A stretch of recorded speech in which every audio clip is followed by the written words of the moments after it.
Good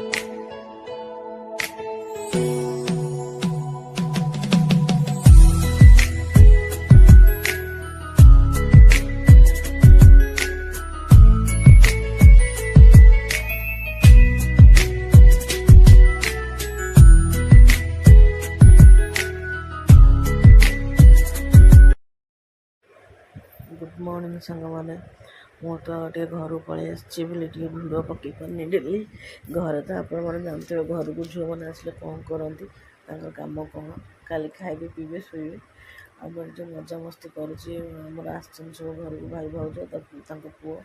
सब आसके घर गहल चली भौणी भौणी पुओ समस्त आते भिड़ पकई पानी ये समस्त फास्ट हापी दशहरा तापर हापी सुदशा व्रत भी आज सुदशा व्रत सांग मैंने आम गोटे घर पलि आसी आज तो सकाल सांग मैंने जोर वर्षा हो सुदशा व्रत दशहरा एकाठी पड़ी संगे जोर वर्षा आज बोधे दशहरा भल जीवन वर्षार वर्षार कटिज आ सुदशा व्रत हो दशहरा पागटा है जना पड़ूनी आज तो गुरुवार सांग मैंने सुदशा व्रत किए क्या घर को जीवे किए क्या जिन खाइबे आज ये बो पिठा करता ठाकुर से बो द्वारा ठाकुर 10टा मंडा कर गला आम खायापी मंडा करदेली ये सिझे साहय करदेली से घरे शाशु बो पूजा कले आम घर कोठी हुए बो कोठी करे से तार पूजा कला ये नना को बो जा पैसा दे मुझे आसली जन खोड़ी जाऊँ हाथ में दे व्रत आसली पूजा कर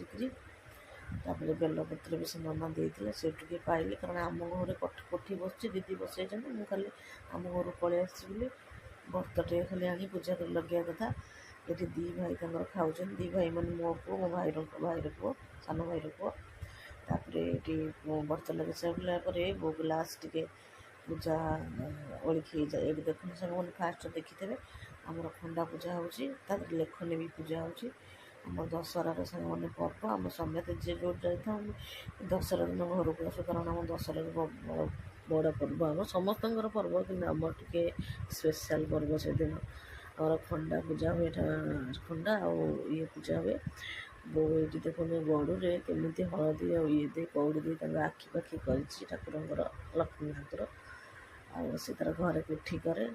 एमती दशहरा आम यहाँ पूजा हुए कि सुदशा व्रत पड़ जाए ये पूजा होम सब पूजा बुझी सारी ये समस्ते बसीगलु खायापी बो सान बो मो सान भाज मो सांग मैंने दशहरा तो हूँ एकाठी दिन आदि मो भिडियो सांग मैंने भल लगे तो प्लीज लाइक और शेयर करिए निश्चिंत।